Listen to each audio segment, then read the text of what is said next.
হ্যাঁ, এগুলোই তো সেই ফল যেইগুলো মায়ের প্রিয়। আচ্ছা আচ্ছা সুরমশাই, বুঝতে পেরেছি। আরো ভার পড়লে এই ডাল ভেঙে যাবে, তখন আমাদেরকে একত্রিত হয়ে ফল পাড়তে হবে।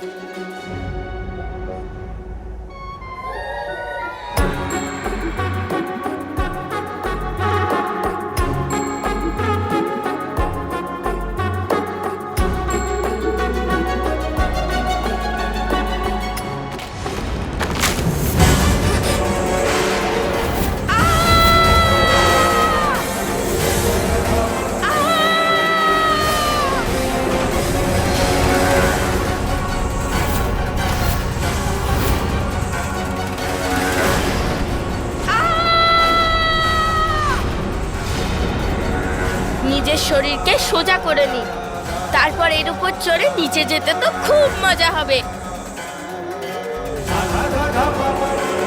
বাহ, এই ডালটাকে বাহন বানিয়ে তো খুব মজা হচ্ছে আমার।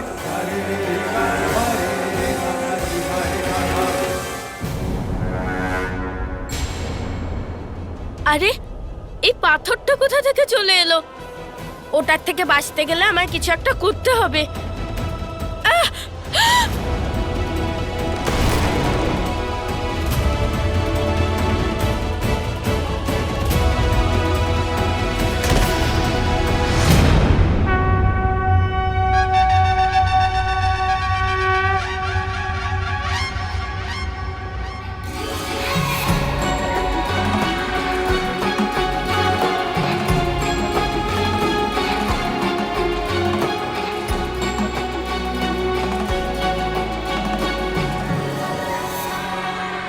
মা, মা দেখো আমায়, আমি ফিরে এসেছি আর আমি একটুও আঘাত পাইনি।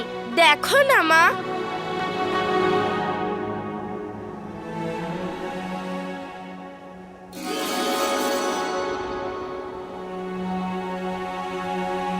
কি করার চেষ্টা করছিলে তুমি? নিজেকে এতটা সংকটের সম্মুখীন করার কারণ কি? তোমাকে বিপদে দেখে আমি কতটা চিন্তিত ছিলাম সেটা বোঝো না তুমি? কেন বারবার এতটা কষ্ট দাও আমায়? বলো আমায়, উত্তর দাও।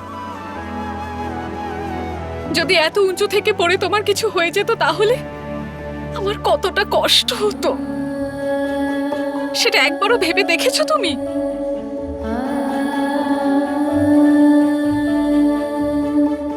মাতা তো সর্বদা মাতাই থাকে, সন্তানের প্রতি তার স্নেহ কখনোই কম হয় না। দেবী পার্বতী হয়তো এখনো অনুভব করেননি, কিন্তু ওনার পুত্র প্রেম অধিক সময় পর্যন্ত সুপ্ত থাকবে না। মা, আমি তো তোমার জন্য কিছু আনতে গিয়েছিলাম। আমার জন্য? আচ্ছা বলো দেখি, কি নিতে গেছিলে? দেখাও তোমার হাতে কি রেখেছো তুমি। মা, আমি তো তোমার জন্য ফল আনতে গেছিলাম। তোমার এই ফলগুলো প্রিয় না মা?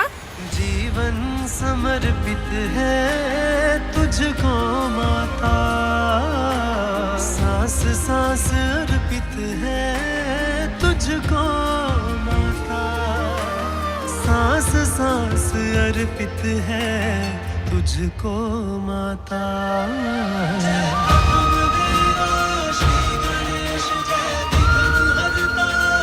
এই নাও ফল মা। মা, আমি তো তোমার সেই পুত্রই। আমি তোমার জন্য যে কোনো সময় ফল আনতে পারি। আমি তোমার সেবা করতে পারি মা।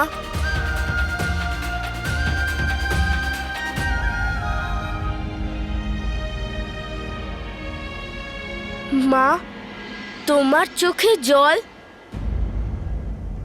তুমি কাঁদছো কেন মা? ও, বুঝেছি, আমার আগের মস্তক তোমার বেশি প্রিয় ছিল, তাই না? সেই জন্যই তুমি আমার এই রূপ স্বীকার করে নিতে পারছো না, তাই না? কিন্তু মা, মন দিয়ে আমার দিকে দেখো না, এই মুখশ্রীও মন্দ নয়, বরং আমি তো এখন আরো সুন্দর হয়ে গিয়েছি। তোমার আমার কথা বিশ্বাস হচ্ছে না তাই না মা? আমি তোমায় বলছি মা যে আমি কিভাবে আগের থেকেও বেশি সুন্দর হয়ে গেছি। কি সুন্দর কথা বলে ও। আমি তো সেটা এতক্ষণ লক্ষ্যই করিনি। মা দেখো, আমার ওই মুখ আর ওই ছোট ছোট কান সুন্দর তো ছিলই, কিন্তু ওইগুলোর কারণে আমি এত বড় বিপদে পড়ে গিয়েছিলাম। কারুর কথাই শুনলাম না আর গুরুজনেদের কথা অমান্য করে গেলাম। ব্যাস ভিক্ষুক, ব্যাস। আমি আর আপনার মুখ থেকে একটা শব্দ শুনতে চাই না। নিজের ঔদ্ধত্য দেখাচ্ছিলাম।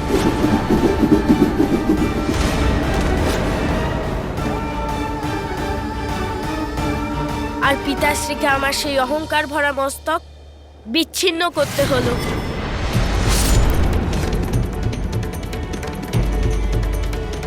মা, আমি ঠিক জানি তো যে শুনলে জ্ঞান বাড়ে। সেই জন্যেই যারা বেশি শোনে এবং কম কথা বলে তারাই বড় জ্ঞানী হয়ে উঠতে পারে, তাই না মা? এখন আমি এই বড় বড় কান দিয়ে তো অনেক কিছু শুনতে পারবো।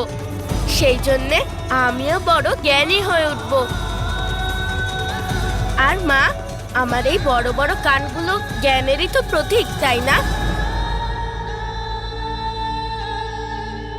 আমার মুখে তো এমনি সুররূপী বাধা পড়ে গেছে,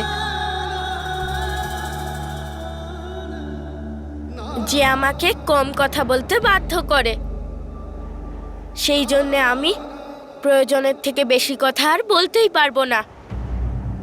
আরে, এত অল্প বয়সী হয়ে এতটা জ্ঞান প্রাপ্ত করলো। কতটা বুদ্ধিমানের মতো কথা বলছে। আর হ্যাঁ মা, আমার এই চোখগুলো তো খুবই অদ্ভুত। এইগুলোর দ্বারা তো আমি সবকিছু খুব সূক্ষ্মভাবে দেখতে পারি। সেই জন্য এখন আমি সত্য আর অসত্যের বিচার খুব ভালোভাবে করতে পারি।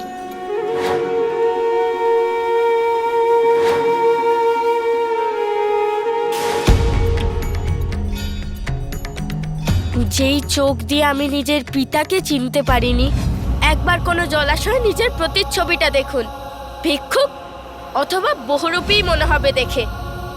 সেই চোখ থেকে কি লাভ মা? কিন্তু এখন এই চোখগুলোর দ্বারা যেই দৃষ্টিকোণ আমি প্রাপ্ত করেছি, সেই জন্যে আমার ভবিষ্যতে আর কোনো ভুল হবে না। সেই জন্য আমার এই চোখগুলো অত্যধিক সুন্দর, তাই না মা?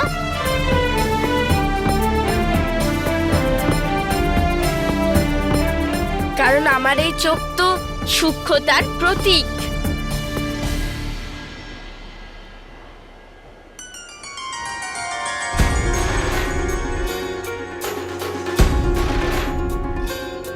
হ্যাঁ হ্যাঁ সুরমশাই, এত ব্যাকুল হবেন না। আমি তো মাকে এক্ষুনি আপনার ব্যাপারে বলবো। সেই জন্যে ধৈর্য ধরে রাখুন আর চিন্তা করবেন না।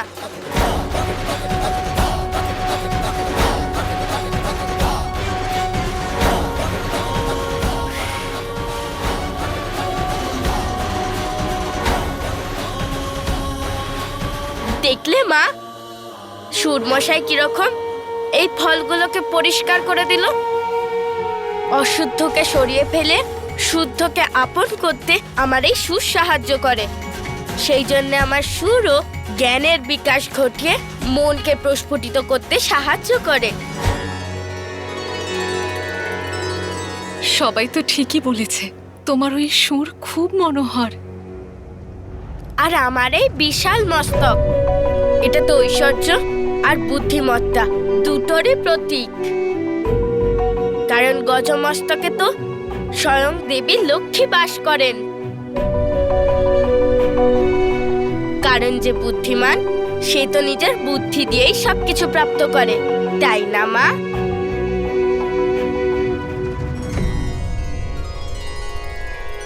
যদি আমার এই মস্তক আগে থাকতো, তাহলে মা আমি কারোর সঙ্গে যুদ্ধ করতাম না।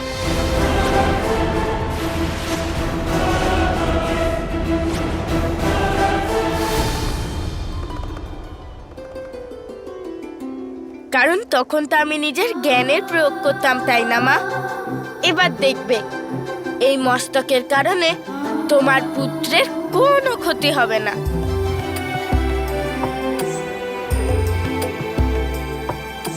মা, এবার তুমি বিশ্বাস করেছো তো যে আমি আরো ভালো আর শত গুণ সুন্দর হয়ে গেছি, তাই না মা?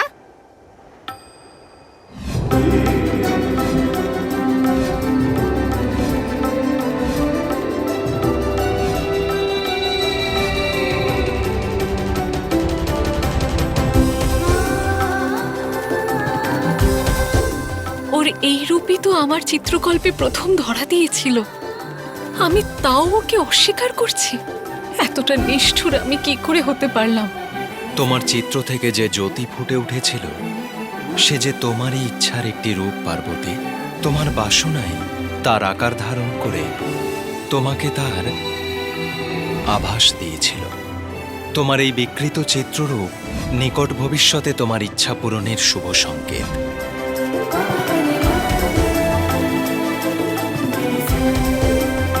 প্রত্যেকটি বড় ঘটনার পেছনে একটি বড় কারণ থাকে, পার্বতী। তোমার সন্তান তোমার এই চিত্রের মাধ্যমে তার আগমনের সংকেত তোমায় পূর্বেই দিয়েছিল, পার্বতী। হ্যাঁ স্বামী, আপনি ঠিক বলেছেন, আমি ওকে চিনতে দেরি করে ফেললাম।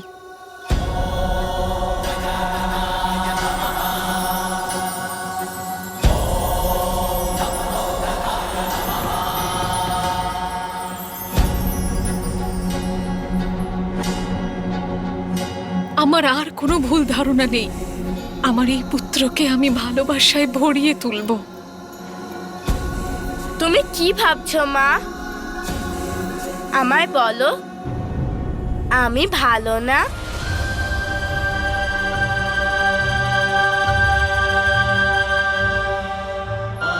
এই সমগ্র ব্রহ্মাণ্ডে তোমার থেকে ভালো আর তোমার থেকে সুন্দর কেউ নেই পুত্র।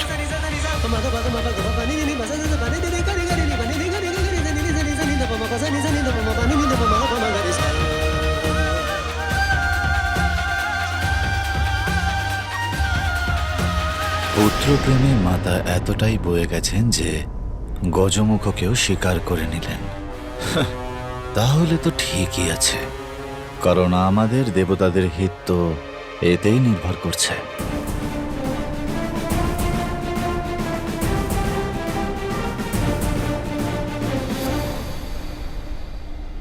পুত্র, আমি আর তোমাকে কিছুতেই আমার চক্ষুর অলক্ষ্যে যেতে দেব না।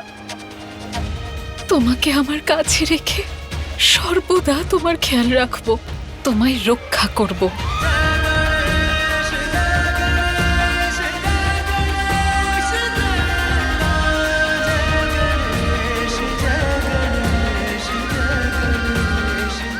পুত্র, তোমার কারণেই আজ তোমার মাতা পুনরায় প্রসন্ন হয়েছেন। তোমারই জন্যে ওনার ক্রোধের হাত থেকে আমরা এবং সম্পূর্ণ সৃষ্টি রক্ষা পেয়েছি। তোমার জন্মতে এই সৃষ্টিতে অনেকের জীবন রক্ষা হয়েছে। তোমার জন্মে সংসারের অমঙ্গল দূর হয়েছে। সব জীবের জন্যে তোমার জন্ম এক মঙ্গল বার্তা এনেছে। সেই জন্যে আমি ব্রহ্মা তোমাকে বরদান করছি যে আজ থেকে তুমি মঙ্গল মূর্তি নামে পরিচিত হবে।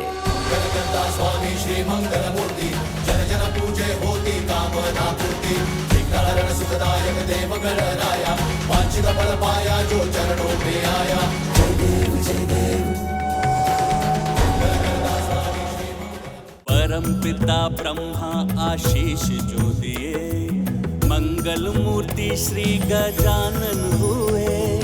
जगमग प्रकाश प्रतिओर हो गया, उल्लासित प्रत्येक छोर हो गया।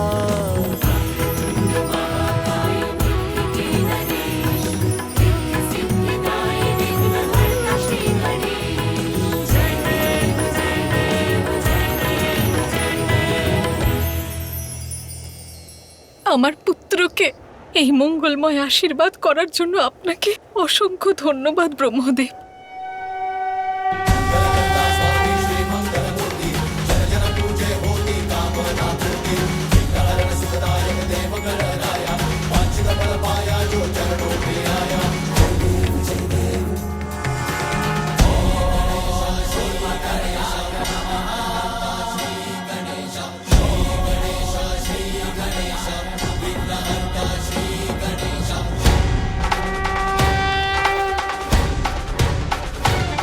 আশা করছি সব মঙ্গল হবে আর কোনো সংকট উৎপন্ন হবে না।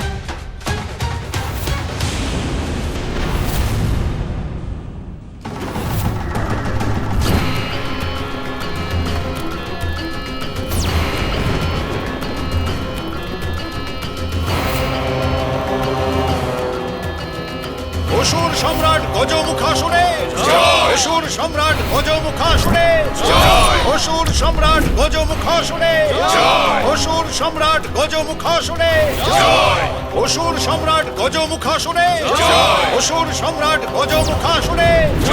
অসুর সম্রাট গজমুখাসুরে অসুর সম্রাট গজমুখাসুরে অসুর সম্রাট গজমুখাসুরে অসুর সম্রাট গজমুখাসুরে অসুর সম্রাট গজমুখাসুরে অসুর সম্রাট গজমুখাসুরে অসুর সম্রাট গজমুখাসুরে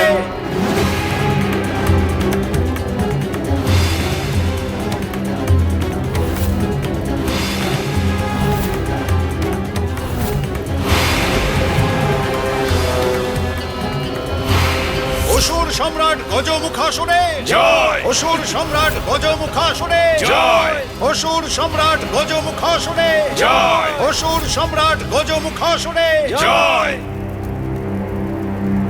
সর্বত্র হোক অসুর সাম্রাজ্যের বিস্তার, চতুর্দিকে অশুভের সংকেত, অশুভের অন্ধকার ছেয়ে যায়, দেবতাদের বিনাশ হোক। এটাই হলো আমার সংকল্প।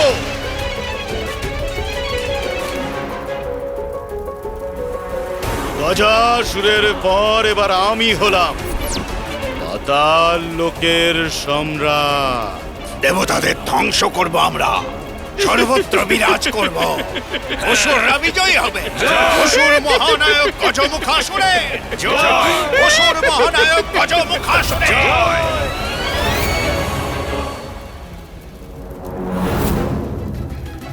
সেনাপতি, আমাদের অসুর সৈন্যরা কি দেবলোকে আক্রমণ করার জন্য প্রস্তুত?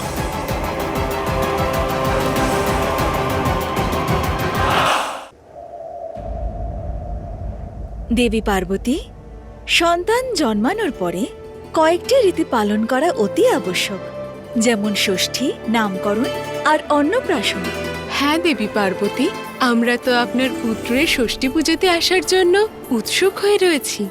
নিশ্চয়ই আমার হৃদয়ে উৎপন্ন আনন্দ এক দৈব উৎসবের রূপ অবশ্যই ধারণ করবে দেবী সরস্বতী।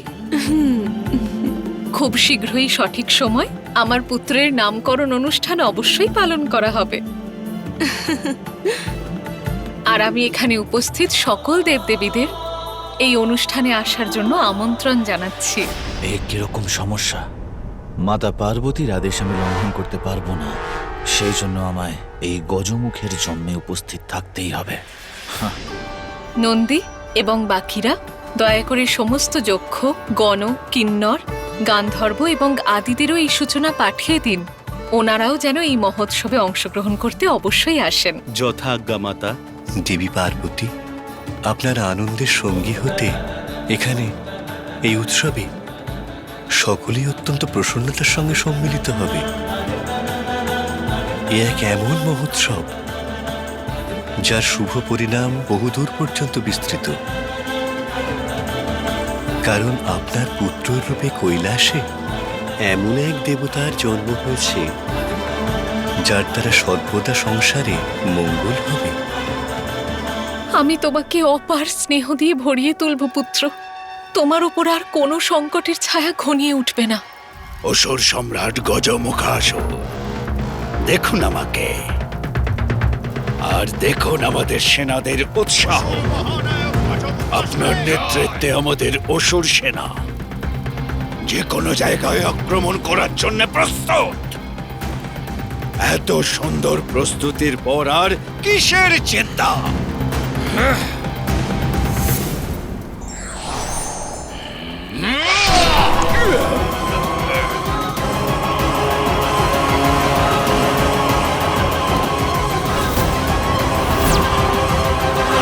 আমার প্রশ্নের উত্তর শুধু নার হ্যার মধ্যে দেওয়া উচিত ছিল এই মূর্খ। কারোরই এত বেশি কথা আমি সহ্য করতে পারি না। যতটুকু জিজ্ঞেস করব তার চেয়ে বেশি যে কথা বলবে তাকে ভয়ঙ্কর দণ্ড দিয়ে আমি যমলোকে পাঠিয়ে দিই তাকে।